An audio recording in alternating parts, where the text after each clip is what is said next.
It's taken me 2 days. 2 days to wrap my head around this whole situation that just happened on Sunday. Hello everyone and welcome to my reaction video for the Dutch Grand Prix that happened this past Sunday. And as I mentioned, it was a bad one for Lando Norris. It was really bad one if you were a Ferrari fan. But if you were an Oscar Piastri or Isaac Hadjar fan, it wasn't that bad.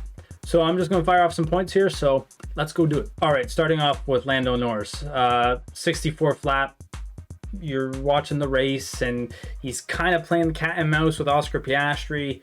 And then the car that was the most reliable all year doesn't become reliable anymore.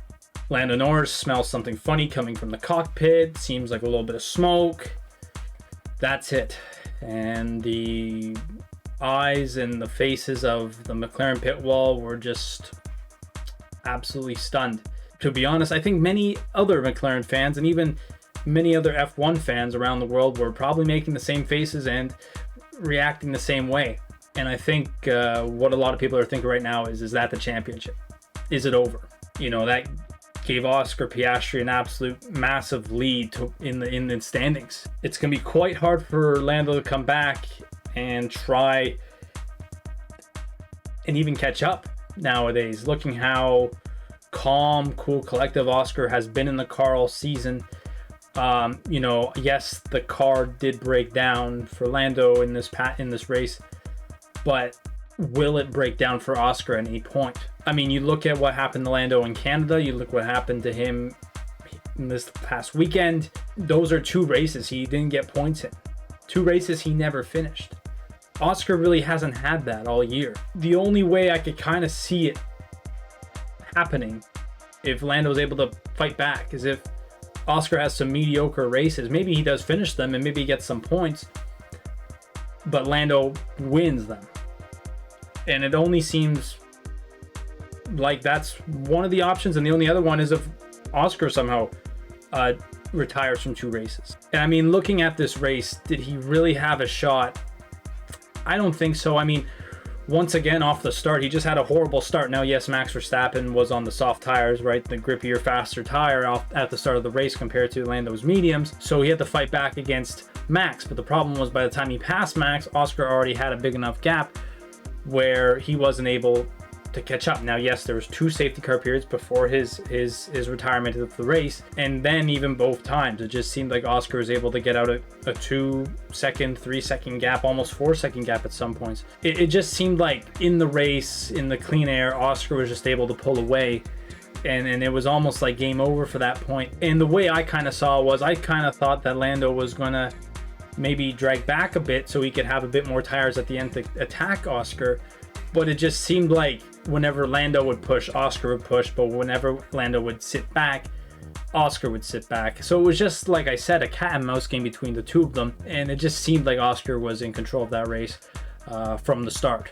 Now, if you were a Ferrari fan this weekend, I am truly sorry for what you watched, because boy, oh boy, was that absolutely rough. You know, it all started in their first run in Q1, where that didn't look promising at all. They barely made it out of the first qualifying session. They barely made it out of the second qualifying session. And in the third qualifying session, they posted mediocre results.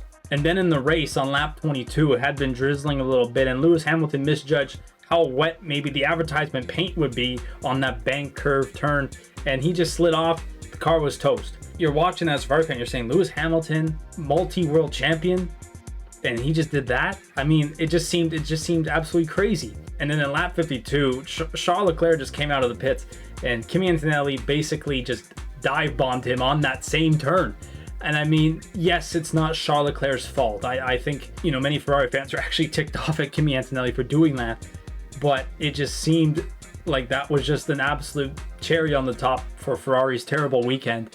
Again, that incident was not Charles' fault, but it just encapsulated the entire weekend for Ferrari perfectly. And then on to a positive note, I mean, Isaac Hadjar, I mean, with minor luck, I'll say, from the safety cars and Lando Norris's retirement, he got on the podium. And I mean, what a great day for the Frenchman. Now, I mentioned the word luck just a moment ago, but to be honest, I don't think that was totally lucky for him. I thought he raced a fantastic race.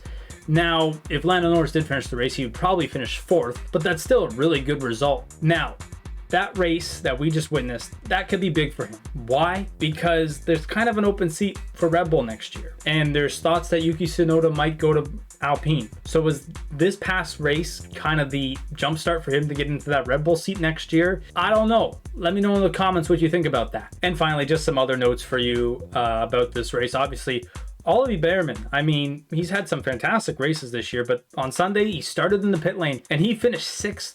I mean, what a great result for another young kid. Another key note for you is Lance Stroll. I mean, many people have their opinions on Lance Stroll, but this guy had a horrible start to the weekend, crashing twice in practice and in qualifying, and he somehow put his car in 7th place. Very good weekend for Lance Stroll, very good weekend for Aston Martin overall, but no one really expected it after how it started for Lance Stroll. And lastly, once again, it was another horrid weekend for Carlos Sainz in the Williams. It just seems like he's going backwards with that car. It's confusing. Such a great racing driver, and he has not been able to find peace with that car as of late. And he's got to figure it out fast because they got to race in Monza this weekend. Plus, all the other teams that are kind of behind them or around them are actually doing really good. Anyways, guys, those are my thoughts on this past weekend's Dutch Grand Prix. Let me know in the comments below whether your team did good or your driver did good, and what were your thoughts on the race altogether. And also make sure to like the video and subscribe to the Zuck TV YouTube channel for more content like this. Once again, we'll be doing a video similar to this on the Italian Grand Prix next weekend. So once again, guys, thank you very much for watching. Peace.